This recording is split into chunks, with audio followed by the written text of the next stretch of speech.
Φίλες και φίλοι, καλησπέρα. Εδώ στο Start, τελευταία μέρα του Νοέμβρη. Να ευχηθούμε χρόνια πολλά σε όσους γιορτάζουν το Αγίου Ανδρέου σήμερα. Καλησπέρα, Γιώργο. Καλησπέρα. Καλησπέρα, Σπύρο. Να πούμε ότι βέβαια τα είπαμε την Παρασκευή, Γιώργο, για την ομάδα της Κέρκυρας, αλλά θεωρώ ότι εγώ τουλάχιστον ήμουν πάρα πολύ ικανοποιημένος από τις σκέψεις και από τις απαντήσεις που έδωσε κυρίως στις δικές ερωτήσεις ο Αλέκος Βονιάδης, ο νέος προπονητής της Κέρκυρας.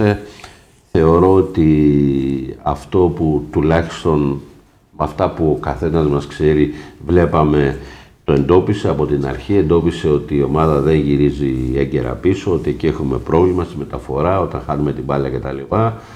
Και μου άρεσε γιατί ήταν πάρα πολύ μετρημένος και ελπίζουμε ότι ο νέος προπονητής θα έχει και καλύτερη παρουσία η ομάδα και καλύτερα αποτελέσματα και βαθμολογικά, γιατί το ξαναλέω από αυτή εδώ την εκπομπή ότι αυτό που μας ενδιαφέρει να πάει η ομάδα καλά. Άσχετα με ποιο είναι το όνομα του προπονητή, του βοηθού κτλ. Το έχουμε ξαναπεί, Σπύρο, ότι η ομάδα της Κέρκυρας έκανε μια πάρα πολύ καλή επιλογή όσον αφορά τον προπονητή Αλέκο Βοσνιάδη.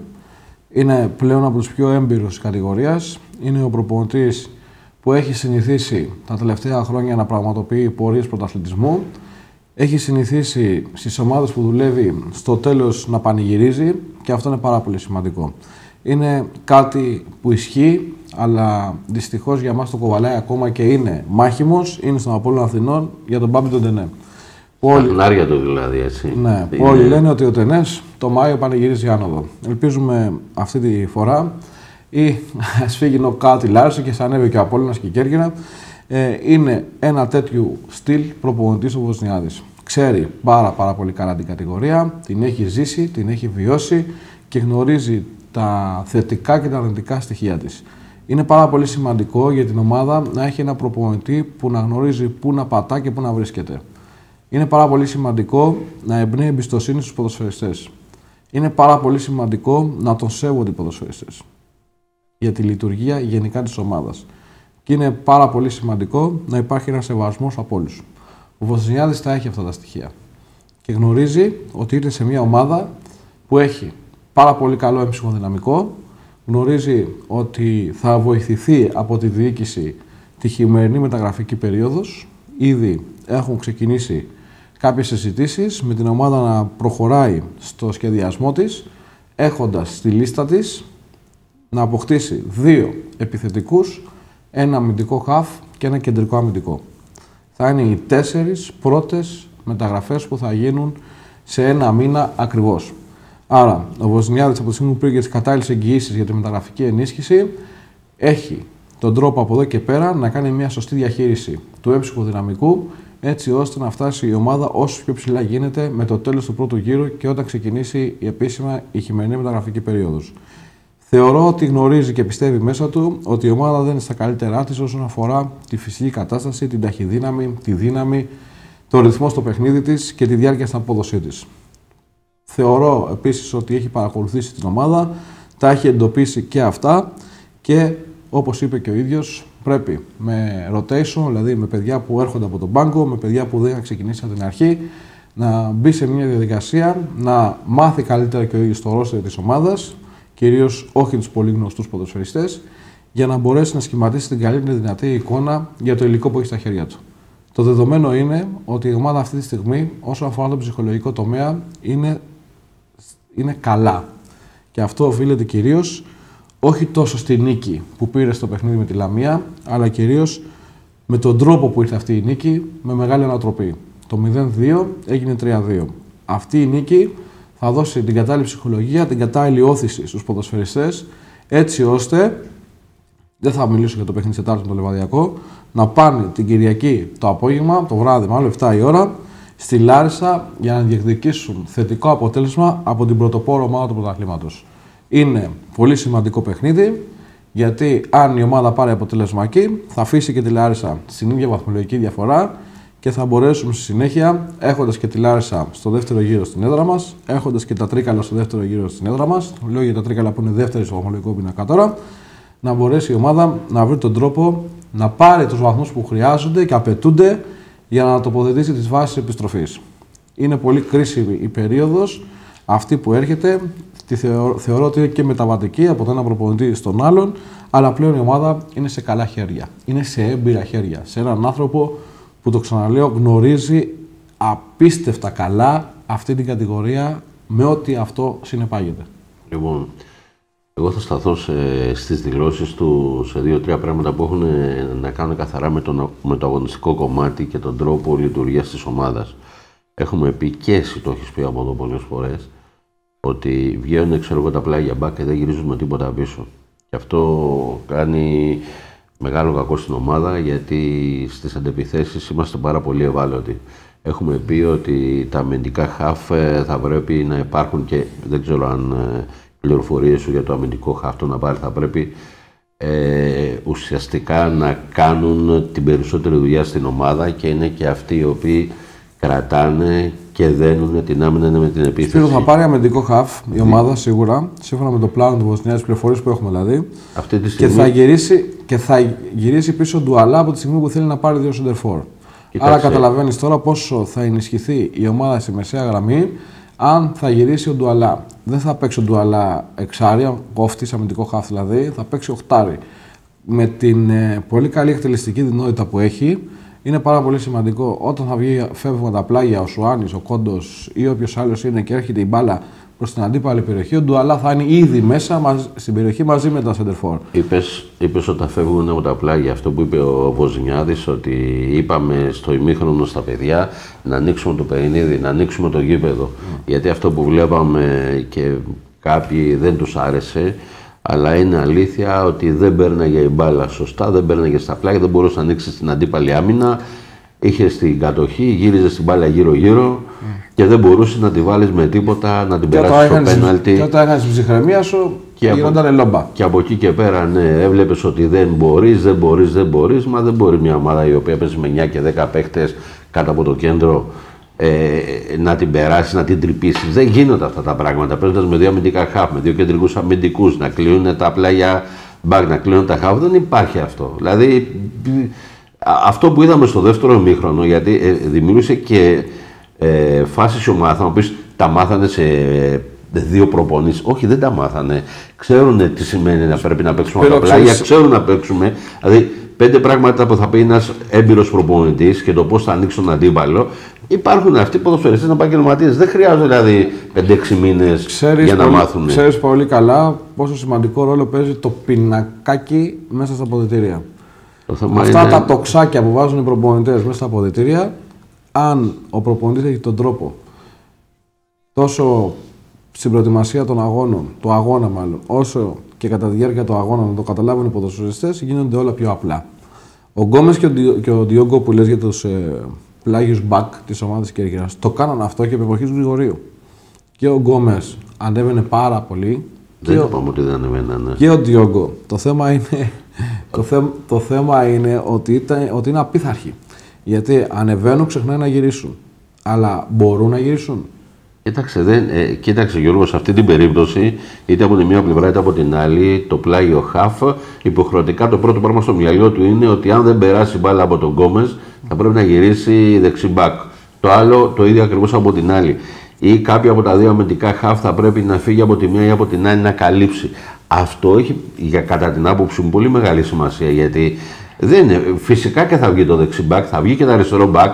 Αλλά δεν μπορώ να βλέπω εγώ τώρα τον νόμο έξω αριστερά στο κόρνερ ή σε παιχνίδια όπως είπαμε την άλλη φορά να είναι ο Βενέτης έξω αριστερά στο κόρνερ. Δεν γίνονται αυτά. Αυτά δεν υπάρχει. Αυτό στο ποδόσφαιρο δεν υπάρχει. Δεν είμαστε ούτε Μπαρτσελώνα, ούτε Bayern, ούτε Manchester United. Εντάξει, λοιπόν, ελπίζω, θεωρώ ότι το είδα από την αρχή ο Αλέκος ο Βοζνιάδης, η κίνηση που έκανε στο ημίχρονο να αλλάξει αμυντικό χαφ, γιατί έβλεπε ότι τα πράγματα δεν πηγαίνανε καλά, ήταν πάρα πολύ σημαντική, γιατί την έχει σοβαρήσει 2-2, αλλά πάλι ήσουν σε εισαγωγικά τρίπιος από το κέντρο και πίσω. Πάλι θα έχεις πρόβλημα. Και φρόντισε εκεί να δέσει την ομάδα, άσχετα τώρα που ήρθε η αποβολή στο 47-48. Όμως έγινε η κατάλληλη κίνηση έτσι ώστε να μπορέσει η ομάδα στο δεύτερο ημίχρονο να έχει θωρακίσει πίσω. Γιατί το θέμα δεν είναι να βάλεις 5 γκολ για να κερδίσεις. Το θέμα είναι να μην φας γκολ και μέσα στο γήπεδο σου μισό γκολ θα μπει. Τι θα παίξουμε δηλαδή. Καταλάβες. Όσα φάμε και όσα βάλουμε. Έτσι είναι. Δηλαδή δεν μπορώ να λέω ότι έχω 70% κάτω και να βγαίνω και να κάνω και να ράνω και άλλο να κάνει 2 επιθέσεις και να σου βάζει γκολ. Γιατί εδώ που τα λέμε, ο Κουτζοβασίλης στο προηγούμενο παιχνίδι στον Αχαρναϊκό ήταν ο καλύτερος παίκτης της ομάδας. Έκανε 4-5 καταπληκτικές αποκρούσεις. Προχτές εντάξει δεν μπορούσε γιατί ήταν έτσι τα σουτ, όμως δεν απειλήθηκε. Έτσι. Φάγαμε αυτά τα 2 γκολ. Δεν έκανε η άλλη ομάδα και στο δεύτερο γκολ να σου κάνει, έστω και με 10 να σου κάνει 5 φάσεις. Δεν σου τις έκανε. Τέλος πάντων, λοιπόν. Στρώνω σιγά σιγά. Πιστεύω ότι αγωνιστικά θα πάμε και βαθμολογικά καλύτερα και έχω την εντύπωση ότι εάν που λογικό είναι θα βάλει πολλούς αναπληρωματικούς με το Λεβαδιακό, δεν ξέρω, νομίζω ότι ίσως θα χτυπήσει το παιχνίδι με τους αναπληρωματικούς, αλλά θα είναι ξεκούραστη η ομάδα και στη Λάρισα θεωρώ ότι θα κάνει καλό παιχνίδι και από εκεί και πέρα υπάρχουν πολλοί παράγοντες που θα σε βοηθήσουν να πάρεις ή να μην πάρεις αυτό το αποτέλεσμα. Εντάξει, είναι και ένα παιχνίδι ιδιαιτερότητας. Αυτό λέω ότι είναι πολλοί παράγοντες. Δεν λέω μόνο τον κόσμο που θα είναι 12-15 χιλιάδες. Όχι, μην πας μέχρι τη Λάρισα. Πρέπει στο παιχνίδι της Τετάρτης. Είναι ένα παιχνίδι ιδιαιτερότητας. Ήταν μεγάλη δικαστική μάχη του καλοκαιριού. Κοίτα, αυτό δεν μπορείς SI να το παίρνεις πίσω σου. Θα πρέπει να σκεφτείς το πρωτάθλημα, τελείωσε αυτό. Δηλαδή δεν πρέπει να μείνεις εκεί. Θέλεις να πας να κερδίσεις. Αλλά αυτό που σε νοιάζει, νομίζω, Γιώργο, είναι να πας την Κυριακή να κερδίσεις. Έτσι. Θέλεις το Λεβαδιακό να τον κερδίσεις, μακάρι να τον πετάξεις απ' έξω, έτσι να δείξεις ότι είσαι εσύ κάτι τελείως διαφορετικό και είναι και πιο δίκαιο, γιατί στα χαρτιά μπορεί να κερδίζονται μάχες, αλλά οι μάχες να κερδίζονται βαθμοί και κατηγορίες, αλλά οι μάχες είναι στον αγωνιστικό χώρο, εκεί που υδρώνει η φανέλα. Με νίκη Κέρκυρα στη Λάρισα σπίτι την Κυριακή, πάει όπως όλα δείχνουν δεύτερη θέση. Γιατί έχουν δύσκολο πρόγραμμα οι άλλοι. Είναι πολύ σημαντικό να πάρει. Εγώ λέω ότι να πάρει η δική μας ομάδα. Δηλαδή να παίρνει τους βαθμούς και όταν θα πάρεις βαθμούς από τις ομάδες οι οποίες είναι πάνω ή τέλος πάντων έχουν τους ίδιους στόχους, αυτό μετράει περισσότερο. Είναι πολύ σημαντικό να πάρει βαθμό, για να πάρει θετικό αποτέλεσμα, γιατί ακολουθούν 2 σερί εντός έδρας παιχνίδια με Πανεγιάλιο και Αργοτέλη. Άρα θα έχει τη δυνατότητα δηλαδή οι βαθμοί που χάθηκαν επί εποχής Ζιγκόζη στην ομάδα, κάνοντας ένα νικηφόρο σερί αποτελεσμάτων, να επανέλθει και η ηρεμία, αλλά κυρίως να έρθει στα αποτελέσματα που επιθυμεί για να είναι κοντά στο στόχο της. Είναι πάρα πολύ σημαντικό μέχρι τη λήξη του γύρου να είναι η ομάδα, αν δεν μπορεί να είναι στην πρώτη θέση, να είναι εκεί δεύτερη θέση και να έχει μια απόσταση από τους υπόλοιπους για να μπορέσει να γίνει με ηρεμία και με τον καλύτερο τρόπο ο μεταγραφικός σχεδιασμός. Θεωρώ, έτσι όπως είναι η ομάδα τώρα, ότι οι μεταγραφές του Ιανουαρίου θα παίξουν πρωταγωνιστικό ρόλο στην πορεία της ομάδας σε όλο το δεύτερο γύρο. Μην ξεχνάς, Σπύρο, ότι δεν υπάρχει δεύτερη ευκαιρία. Δεν υπάρχουν play-off φέτος. Δεν είναι μόνο αυτό, αλλά Γιώργο, ξέρεις, κάτσε να δούμε να πάρει και η Λάρισα την άδεια, γιατί ακούγονται πολλά. Έβλεπα, δεν θέλω να πω όνομα. Τι εννοείς άδεια? Αυτή τη στιγμή η Λάρισα, αν θα βγει πρώτη, δεν σε αφορά εσένα όμως αυτό. Δεν θα ανέβει όμως. Ναι, αλλά περίμενε, δεν σε αφορά εσένα αυτό. Αν δεν μπορεί η Λάρισα να πάρει την κατάλληλη αδειοδότηση για να παίξει Super League, θα υποβιβαστεί μια ομάδα λιγότερη από τη Super League. Δεν αφορά... Αυτό είναι ο κανονισμός φέτος. Ναι, δεν ανεβαίνουν δηλαδή 2 ομάδες. Δεν αφορά εσένα. Έτσι αλλιώς. Αφορά τη Super League. Αν η ομάδα είναι η Λάρισα που δεν έχει άδεια, πες τώρα, έτσι, και άλλη μια ομάδα στη δεύτερη θέση, όποια από την ομάδα αυτή δεν έχει την κατάλληλη αδειοδότηση για τη Super League, ή μία ή 2 είναι οι ομάδες, αφορά την Super League. Υπάρχει λιγότερες ομάδες υποβιβασμού. Εν τω μεταξύ όμως αυτό είναι εντελώς άδικο και θα σου πω γιατί είναι εντελώς άδικο. Γιατί γίνεται ένα πρωτάθλημα στην Football League με ελάχιστες τις μισές ομάδες περίπου να έχουν αδειοδότηση, οι άλλες κανονικά δεν θα έπρεπε να παίζουν. Ναι, το και στο τέλος, έτσι, κάποια ομάδα θα αδικηθεί, αυτή που θα είναι στην 3η θέση, στην 4η θέση. Δηλαδή, αν η Λάρισα, παράδειγμα, είναι μέσα στη διάδα και δεν μπορέσει να δει στη Super League, έχει ουσιαστικά καταστρέψει την ομάδα που είναι στην 3η θέση, που θα μπορούσε να είναι στην κατηγορία. Τέλος πάντων, αυτό είναι κάτι που ας το δουν αυτοί εκεί που ασχολούνται με το επαγγελματικό ποδόσφαιρο. Αυτό έχει να κάνει σχέση με τον προγραμματισμό της εκάστοτε ομάδας. Δεν είναι μόνο της ομάδας, αλλά είναι και της Super League. Τι να κάνουμε τώρα. Δηλαδή, άμα δεν μπορείς εσύ ως ομάδα να κάνεις προγραμματισμό, με γεια σου και χαρά σου. Θα γευτείς αποφάσεις. Να μην παίξει, Γιώργο μου, στη Super League. Δηλαδή... Υπάρχει έκτακτη γενική συνέλευση, να ξέρεις, στη Football League. την προσκάλεσε ο Σπύρος ο Καλογιάννης Βέβαια, για τις δηλώσεις του Πανουργιά Παπαϊωάννου, του πρόεδρου της Λαμίας και όλα όσα γίνονται καταγγελίες Παναχαϊκή, Λάρισα, Κούγιας. Εντάξει, και ο Κούγιας έλεγε ότι θα συναντηθεί, θα πάνε να κάνουν κάθαρση και ο Αλέξης ο Κούγιας έχει πάει σε αρκετές ομάδες. Την Τετάρτη είναι και την προσκάλεσε ο πρόεδρος της διοργανώτριας αρχής για να βάλει μια τάξη σε αυτό το πρωτάθλημα που πραγματικά ο Καλογιάννης είναι ήρωας όσον αφορά την επίβλεψη και την ευθύνη που έχει σε αυτό το πρωτάθλημα. Είναι ένα πρωτάθλημα με πάρα πολλά προβλήματα, κυρίως οικονομικά, και τώρα δεν φαίνονται τόσο πολύ, Σπύρο, που είμαστε στις 10 αγωνιστικές, αλλά ξέρεις... Θα φανούν στην πορεία όταν αρχίζουν οι παίκτες να είναι απλήρωτοι, στην πορεία φαίνεται αυτή η κατηγορία, τα προβλήματα που αντιμετωπίζει, και γι' αυτό θεωρώ ότι η Κέρκυρα πάση θυσία πρέπει να φύγει αυτή την κατηγορία, να επιστρέψει στην Super League για να μπορέσει να είναι όλα καλά όσον αφορά το μέλλον της. Λοιπόν, Γιώργο, την Τετάρτη είπαμε ότι η ομάδα μας θα πάει να παίξει με το Λεβαδιακό και το άλλο παιχνίδι είναι της Παναχαϊκής με τον Παναθηναϊκό. Βέβαια, αν κερδίσει η Κέρκυρα στο Λεβαδιακό, που μπορεί να το κάνει και πάρει και ένα βαθμό εδώ από τον Παναθηναϊκό, θα μπορεί να περάσει σίγουρα στο κύπελλο. Αλλά αυτό νομίζω ότι είναι σε δεύτερη μοίρα και είναι σενάρια. Τα αφήνουμε, ελπίζουμε να πάνε όλα καλά την Τετάρτη. Δεν είναι θέμα γόητρο, γιατί πολλοί είναι θέμα χρημάτων πάνω απ' όλα. Είναι τα μπόνους, τα οικονομικά που παίρνουν τις προκλήσεις. Ακριβώς. Βγάζουν υποχρεώσεις, δηλαδή τα παράβολα, τα δελτία, τα κάτι πρόστιμα. Βγαίνουν κάποιες υποχρεώσεις δηλαδή. Όχι, μην φανταστείτε ότι είναι τίποτα το ιδιαίτερο. Εντάξει, δεν το λέω. Αλλά αν περάσει αυτό το γύρο και κάνει ακόμα ένα γύρο και περάσει κι άλλο ένα γύρο, θα είναι κάτι. Είναι μια βοήθεια. Τέλος πάντων, ο στόχος είναι ένα, στο κύπελλο, όπως και να έχει, περνάει σε δεύτερη μοίρα.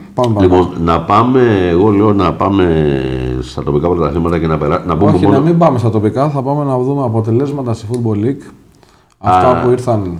Ναι, γιατί έγινε και την Κυριακή αγωνιστική και βαθμολογικό πίνακα και αμέσως μετά. Ναι, πάμε λοιπόν. Λοιπόν, πάμε να δούμε τα αποτελέσματα στην Football League που έγινε αυτό το τρίμηνο. Ολυμπιακός Βόλο Ελευσίνα 5-1. ΑΟ Κέρκυρα Λαμία 3-2. Πανσεραϊκός Άκηθος 1-0. Απόλλωνας Μήνης και Σαμικός 1-0. Αναγέννηση Καρδίτσας Αχαρναϊκός 1-0. Παναχαϊκή Λάρισα 1-1. Στο 95 με γκολ του τερματοφύλακα Ξενοδόχοφ ισοφάρισε η Λάρισα. Τρίκαλα Χανιά 2-1, Εργοτέλης Αγροτικός Αστέρας 1-2, όλο και χειρότερα πάει ο Εργοτέλης στο πρωτάθλημα. Και Παναγιάλης Καλυθέα 0-3, εύκολη νίκη για την ομάδα του Νίκου του Παντέλη. Πάμε να δούμε τη βαθμολογία μετά το πέρας των πρώτων 10 αγωνιστικών. Στην κορυφή η ομάδα της Λάρισσας με 24 βαθμούς, ακολουθούν τα Τρίκαλα με 20. Ο Απόλλωνας Μήνης στην τρίτη θέση με 19, στην τέταρτη ο ΑΟΚ με 18. Ακολουθούν Καρδίτσα με 16, Παναχαϊκή 15. Και Σαμικός, Χανιά, Ολυμπιακός Βόλου και Καλυθέα έχουν 14 βαθμούς. Λαμία 13, Αγροτικός Αστέρας 12, Εργοτέλης Αχαρναϊκός από 11. 10 βαθμούς ο Πανσεραϊκός, 9 η Ζάνκηθος, Όσος και Πανεγιάλειος και στην τελευταία θέση η ομάδα της Ελευσίνας με 3 βαθμούς. Τώρα, όσον αφορά την επόμενη αγωνιστική στη Football League κατηγορία, να την πούμε γρήγορα. Πανελευσινιακός Ζάκηθος και Σαμικός Ολυμπιακός Βόλου, Αχαρναϊκός Τρίκαλα, Λαμία Αναγέννηση Καρδίτσας και Λάρισα Κέρκυρα. Θα γίνει το παιχνίδι αυτό Κυριακή 7 η ώρα το βράδυ. Και τη Δευτέρα θα παίξουν Χανιά Πανσεραϊκός, Αγροτικός Αστέρας Απόλλωνας Μήνης, Καλυθέα Εργοτέλης και Παναχαϊκή Παναγιάλειος. Λοιπόν, και τώρα, άμα θέλεις, πάμε στην αδυναμία σου, θα το βρω πρωταθλήματα. Όχι, δεν είναι αδυναμία μου. Μακάρι είπα να είχα μια ομάδα, δεν με ενδιαφέρει το όνομα, από το νησί μας τουλάχιστον στην γάμα εθνική κατηγορία, να κάναμε μια στάση εκεί. Θα πούμε βέβαια ότι θα τα πούμε μετά για την ΚΑΠΑ 19 της Κέρκυρας, μιας και είμαστε στο Football League. Αργότερα, γιατί έχουμε και εικόνα από το παιχνίδι που έδωσε το Σάββατο και την ήττα εδώ με τα Τρίκαλα και έχουμε και δηλώσεις. Λοιπόν, εγώ λέω να πάμε, παρότι το παιχνίδι που νομίζω ότι το Σαββατοκύριακο τράβηξε ενδιαφέρον ήταν αυτά ανάμεσα στον Αστέρα Πετρική και στον Κρόνο που τέλειωσε 0-0, να πάμε να δούμε την κάρτα της Α1, έτσι, τις κάρτες της Α1 μόνο, και επειδή θα πρέπει να πάμε σε διαφημιστικό διάλειμμα να δούμε και τι έγινε εδώ στο γήπεδο της ΕΠΣ, Ομόνια Όλυμπος 1-4. Πάμε να δούμε τις κάρτες πρώτα, Γιώργο. Ωραία. Λοιπόν, αποτελέσματα Α1 κατηγορίας. Ομόνια Όλυμπος 1-4. Θα δούμε μετά τα γκολ από αυτόν τον αγώνα. Αμέσως μετά. Ολυμπιάδα Καροσάνων Θηναλιακός 1-0 σε ένα σπουδαίο παιχνίδι ανάμεσα στις δύο ομάδες. Η Ολυμπιάδα δημιούργησε πολλές φάσεις στην αρχή. Ο Θηναλιακός έχασε στο τέλος ευκαιρία σημαντική με τον Ερμύρ να πάρει τη σοπαλία. Κόρφο FC Ηρακλής Αγιών 10 στο ντέρμπι των Ουραγών 1-1. Καμία ομάδα δεν μπόρεσε να πανηγήσει τη νίκη. Οδυσσέας Αυγητών Βολίδα 1-0 σε ένα κάκιστο παιχνίδι και για τον Οδυσσέα και για τη Βολίδα. Αυτός που ήταν πιο τυχερός ήταν ο Οδυσσέας Αυγητών με γκολ του Γραμμένου, πήρε τη νίκη 1-0. Λευκήμη Κάβος 0-4. Αποτέλεσμα που έφερε την παρέτηση στον προπονητή της Λευκήμης του κύριου Γιάννη Κουρί. Και τώρα, πριν μπούμε στο στούντιο, Σπύρο, γινόταν διοικητικό συμβούλιο στη Λευκήμη για να αποφασιστεί αν θα γίνει δεχτή η παρέτηση του Κουρί ή όχι. Οι πληροφορίες λένε ότι θα γίνει. Και ο Κάβος μεγάλη νίκη. Σου είπα και την προηγούμενη αγωνιστική τον Πετριτή. Ο Κάβος είχε πολύ καλή παρουσία στον αγωνιστικό χώρο. Απλώς ήταν ο Πετριτής, είχε τους πιο έμπειρους παίκτες, ήταν καλύτερο στην τελική, πέτυχε 4 γκολ. Ήταν η φορά του Κάβου αυτή τη φορά να πετύχει 4. Αστέρας Πετριτή Κρόνος 0-0. Τα λέει όλα το αποτέλεσμα. Ο Φαν Μπενίτσες 0-1. Πάμε να δούμε τη βαθμολογία που έχει αποκτήσει ενδιαφέρον, με τον Όλυμπο να μειώνει στους 2 πόντους τη διαφορά από την κορυφή. Αστέρας Πετριτή 26, Όλυμπος 24, Μπενίτσες 21. Κρόνος Αργυράδων έχει μείνει πίσω, έχει 18 βαθμούς, όσο και η Λευκήμη. 16 Οδυσσέας, 14 βαθμούς ο Κάβος. Εξαιρετική συγκομιδή για την ομάδα του Μίτσουλη. Ο ΦΑΜ 13, Ολυμπιάδα, Αθηναλιακός έχουν από 12, 10 βαθμούς η Βολίδα, 9 η Ομόνια, Ηρακλής Αγίων 12 και Κόρφου FC 1 μόλις βαθμό στο πρωτάθλημα. Πάμε και επόμενη. Πάμε να δούμε την επόμενη γρήγορα. Κάβος, Οδυσσέας Αυγητών, Αθηναλιακός, Ομόνια, Μπενίτσες, Αστέρας Πετριτή, Κόρφου FC ο ΦΑΜ. Μάλλον θα γίνει Κυριακή αυτό το παιχνίδι. Γιατί παίζει η Μπενίτσα στο γήπεδο. Μπορεί να το κάνουν και τα απόγευμα. Μπορεί να το κάνουν 6 ώρα, ναι. Κυριακή τώρα θα παίξουν Βολίδα, Όλυμπος, Κρόνος Αργυράδο, Λευκήμη και Ηρακλής Αγίων 10, Ολυμπιάδα Καρουσάδων. Λοιπόν, επειδή δεν έχουμε τη δυνατότητα, δεν θα προλάβουμε να δούμε σωστά το βίντεο του παιχνιδιού του Ολύμπου με την Ομόνια, δηλαδή την νίκη του Ολύμπου με την Ομόνια. Να πούμε κάτι, μιας και είμαστε στον Όλυμπο και θα το παίξουμε όμως μετά, ότι έγιναν εκλογές το Σάββατο στον Όλυμπο. 100 περίπου μέλη πέρασαν και ψήφισαν. Να πούμε ότι εκλέχτηκαν με αλφαβητική σειρά Δελής, Καζιάννης, Καρβούνης, Καρδακάρης, Κόλλας, Κωνσταντής, Μέριανος, Μιλιορίζος, Δρέβης και Ρώσης, ο Τάσος ο Ρώσης. Ένα διοικητικό συμβούλιο το οποίο θα μπορεί να τρέξει όλα αυτά τα προβλήματα που έχει αυτή τη στιγμή ο Όλυμπος με την χρηματική εταιρεία του Δημοσίου, και είναι αυτή τη βδομάδα ένα νέο δικαστήριο. Αυτή τη φορά είναι πολύ πιο σοβαρά από το προηγούμενο που ήταν για να φύγει από το γήπεδο και πήρε αναβολή. Λοιπόν, νομίζω ότι, Γιώργο, μπορούμε να πάμε στο διαφημιστικό μας διάλειμμα και θα γυρίσουμε αμέσως μετά για να δούμε πολλή εικόνα από τα τοπικά πρωταθλήματα. Λοιπόν, πάμε στο απαραίτητο διαφημιστικό διάλειμμα και θα επιστρέψουμε.